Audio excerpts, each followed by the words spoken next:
शिवजन्मभूमीमध्ये एक ज्येष्ठ कलाकार आणि ज्यांचं मराठी इंडस्ट्रीमध्ये नव्हेच तर संपूर्ण हिंदी असेल, काही भोजपुरी असेल, अशा अनेक चित्रपटांमधून ज्यांनी चमकदार कामगिरी केली आहे, ते आघाडीचे जसे फलंदाज असतात तसे आघाडीचे हे अभिनय सम्राट मकरंद अनासपुरे, की ज्यांना आम्ही लाडाने मराठीतला अमिताभ बच्चन म्हणतो, असे मकरंद अनासपुरे आपलं प्रथमतः आपला आवाज न्यूज चॅनलमध्ये स्वागत करतो. या जुन्नर तालुक्यात शिवजन्मभूमीमध्ये स्वागत करतो. धन्यवाद. शिवजन्मभूमीची दुसरी ओळख आहे की तमाशा पंढरी आहे शिवजन्मभूमीच्या नारायणगावची. आपल्याला परिचित आहे की नारायणगावची विठाबाई किंवा संपूर्ण परिचय आहे.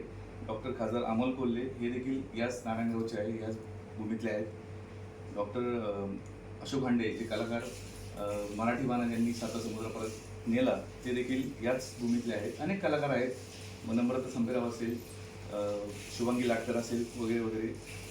अनिल गावडे देखील आहे, की तो अनिल गावडे असा व्यक्ती आहे जो तुमचा बालपणीचा मित्र आहे, तरुणपणाचा किंवा तुमच्या अभिनय क्षेत्रातला तो देखील मित्र याच गावचा आहे. म्हणून विशेषतः तुमचं प्रथमतः मी स्वागत करतो आणि विशेष कौतुक करतो.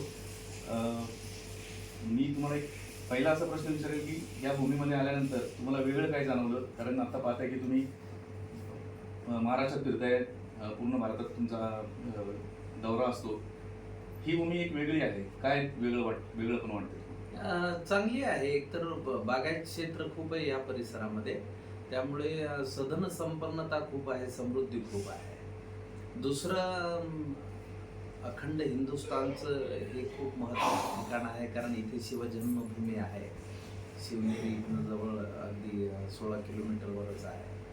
ओझरसारखं अष्टविनायकांपैकी ओझर, लेण्याद्री हे दोन्ही गणपती ह्या परिसरात आहेत. आणि एकंदरीतच हा परिसर सांस्कृतिकदृष्ट्या, सामाजिकदृष्ट्या संपन्न असा आहे. तुम्ही मगाशी विठाबाईंचं नाव घेतलं, राष्ट्रपती पदक विजेत्या. तर इथे तमाशा पंढरी म्हणूनही नारायणगावला ओळखलं जातं. काळूबाळूपासून सर्वांना जी फार महत्त्वाची ओळख मिळाली ती इकडनंच मिळालेली आहे. या परिसरातले मित्रपरिवार बऱ्यापैकी आहे. खासदार डॉक्टर अमोल कोल्हे असतील, अशोक हांडे असतील. कलावंत म्हणून खूप जुना परिचय या सर्वांशी आहे. आणि मला या परिसरात येऊन छान वाटलं, कारण मी पहिल्यांदाच आलेलो नाही आहे. बऱ्याच फेऱ्या माझ्या इकडं झालेल्या आहेत. आता तुम्ही अनिल गावडेचं नाव घेतलं. अनिलकडे मी मुंबईत संघर्ष काळात जवळपास 3.5 वर्ष पेइंग गेस्ट म्हणून राहायला होतो. आणि त्यावेळी पिंपळगावची मंडळी बरीच आमची मित्रमंडळी आहे, त्यामुळे इकडे येणं जाणं झालं. नक्कीच बालपणाची आपण आठवण सांगितली. अनिल गावडेंच्या बाबतीत काही एखादा असा अनुभव आहे की तो खूप चांगल्या पद्धतीने आपण मांडता येईल? चांगल्या पद्धतीनं म्हणजे त्याची संघर्षाच्या काळात आण्याला मी आण्याकडे राहत असतानाच मी एकीकडे संघर्षही करत होतो. त्यावेळी मी यशवंत नावाचा सिनेमा केला होता आणि त्याचा मी सहाय्यक दिग्दर्शक होतो. तो माझा पहिला हिंदी सिनेमा नाना पाटेकरांमुळे मला मिळाला होता. आणि सहाय्यक दिग्दर्शक असताना एकदा मुंबई सेंट्रल रेल्वे स्टेशनवर शूटिंग होतं आणि त्यावेळी दिग्दर्शकांनी सांगितलं होतं की काही तिथे जी मुलं असतात त्या रेल्वे प्लॅटफॉर्मवरची, अशी काही मुलांचं कास्टिंग करायचं होतं. मी आण्याला सांगितलं, आणि BEST मधनं नाटकातनं काम करायचं. आणि तो त्या दिवशी शूटिंगच्या दिवशी तसंच माझ्याबरोबर शॉर्ट आणि मुंबईतला जो पारंपरिक वेश असतो, बनियन बिनियन घालून आम्ही मुंबई सेंट्रलला. त्या दिग्दर्शकाला वाटलं ह्यानी इथलंच आणलाय का काय धरून रेल्वे स्टेशनवरचा मुलगा. मग मी त्यांना सांगितलं, हा BEST मध्ये बेस्ट ॲक्टर म्हणून अवॉर्ड पण मिळवलेला आहे. आणि त्याचा सीन होता नाना पाटेकरांबरोबर. नाना त्या 2-3 मुलांना ओरडतात आणि एक थोपाडीत मारतात, असं प्रसंग होता. आणि आपलं नानांना सांगितलं, नाना चिटिंग करत होते. नाना म्हणला, नाही खरोखरच मार. ते म्हणले, नको अरे, लागेल बिगेल तुला. नाही म्हणलं, तुम्ही बिंदास मारा. आणि मी त्या शॉर्टमध्ये नानांनी एक त्याला लावली तर त्याचा ओठच सुजला होता मला. आणि पण आण्याने खूप चांगलं काम केलं होतं. पहिल्या टेकमध्येच सीन ओके झाला. आणि यशवंत हा आपल्याला सिनेमा गाजलेलं माहिती आहे, एक मच्छर आदमी को ही जडा बना देता है, हे गाणं नानांचं त्या काळात कविता फेमस झाली होती. असं विविध प्रसंग आहेत त्या काळात. नक्कीच नानांचं नाव घेतलं, नानांनीच तुम्हाला ब्रेक दिला असं समजतंय की नानांच्याच पावलावर पाऊल ठेवून किंवा त्यांच्याकडे पाहून तुम्ही अभिनय क्षेत्रात आलात किंवा नानांनी तुम्हाला एक चांगला ब्रेक दिला. नानांबरोबर पुढे तुम्ही नाम फाउंडेशन देखील काढलं.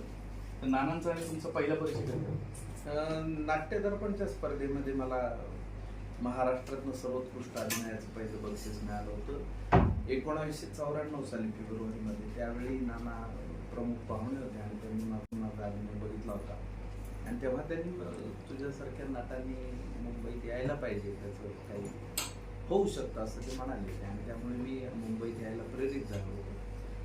आणि तेव्हापासून ते ह्या क्षेत्रात सिनेमाच्या क्षेत्रातले माझे गुरु आहेत, त्यांनी मला सिनेमाचा मार्ग दाखवला. तेव्हापासून आज तागायत आम्ही एकत्र आहोत.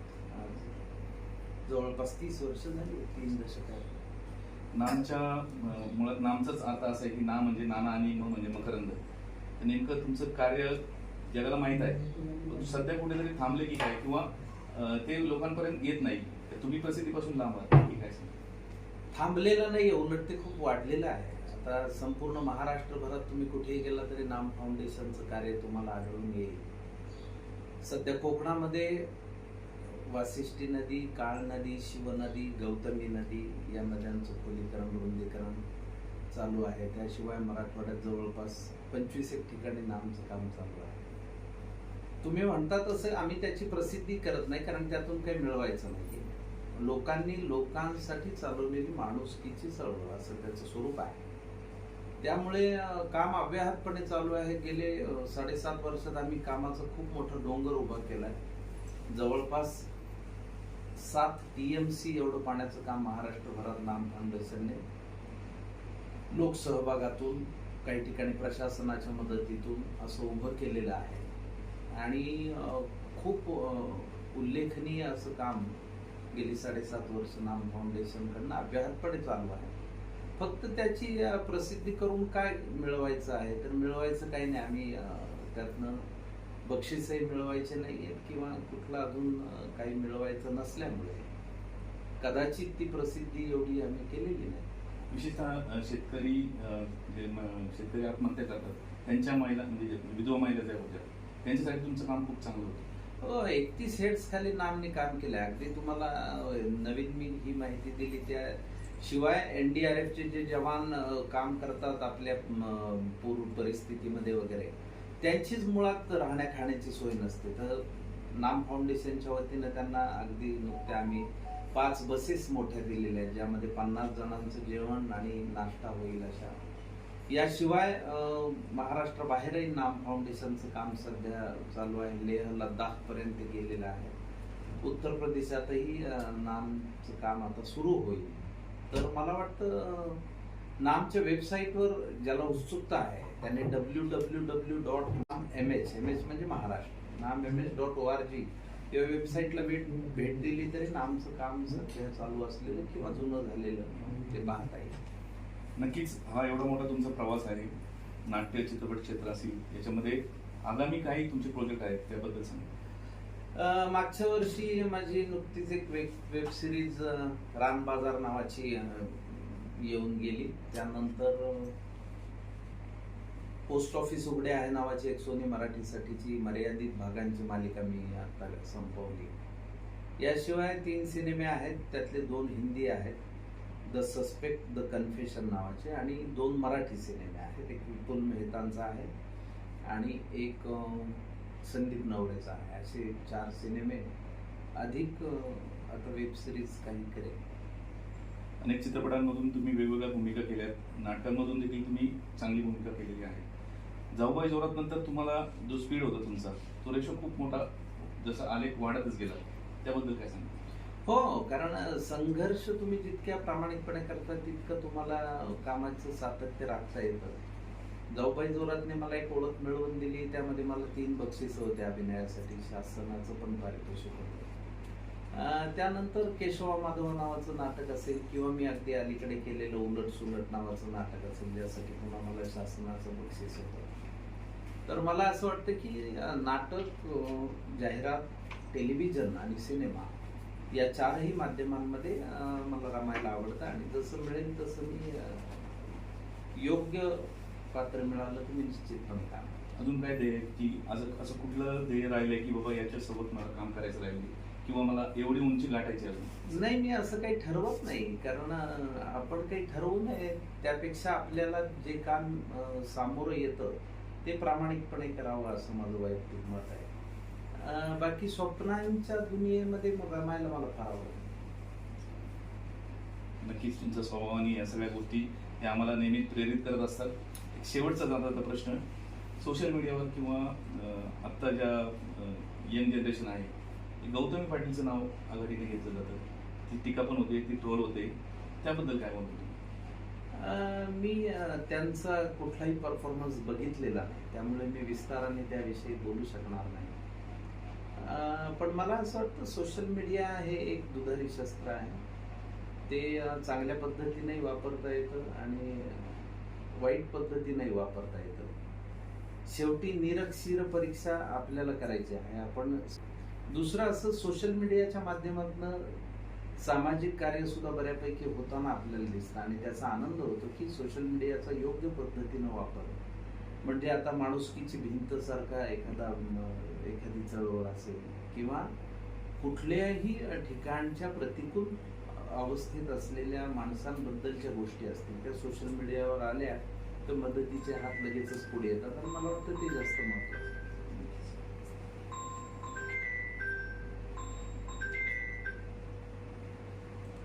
जे अभिनयातले डॉन मानले जाते ज्यांना, अमिताभ बच्चन, त्यांच्याबरोबर काम करायला आवडेल की तसा प्रसंग आला किंवा काय?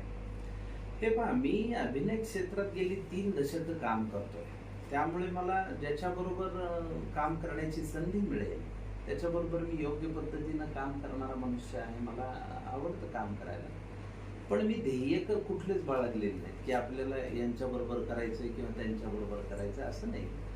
जे सामोरं येतं काम ते आपल्याला चांगल्या पद्धतीनं करता येतं का? शेवटी यशाचं गणित काय? चांगला दिग्दर्शक, चांगले नट, चांगलं कथानक असं असेल, बजेट चांगलं असेल तर तो सिनेमा यशस्वी होणारच आहे. पण हे सगळं नसेल आणि तुम्ही चांगलं काम करू शकता का, असा प्रश्न मी स्वतःला विचारणारा नट आहे. त्यामुळे मला जे सामोरं येतं त्यात आपली व्यक्तिरेखा चांगली आहे का, आपल्याला चांगल्या पद्धतीनं मांडता येईल का, असा विचार करून मी काम करतो. नक्कीच आपला आवाजशी बोलल्याबद्दल मी तुमचं धन्यवाद व्यक्त करतो जाता जाता. आणि ग्राउंड लेवलला असणारा माणूस किंवा मैदानावर राहणारा माणूस, मातीशी घट्ट नाळ असलेला माणूस म्हणून मकरंद अनासपुरे यांच्याकडे पाहिलं जातं आणि नक्कीच आपल्या भावी वाटचालीसाठी मी शुभेच्छा व्यक्त करतो. आपला अवश्य आपण बोललात त्याबद्दल खूप खूप धन्यवाद. धन्यवाद आणि तुमच्या चॅनललाही मनापासून शुभेच्छा. धन्यवाद.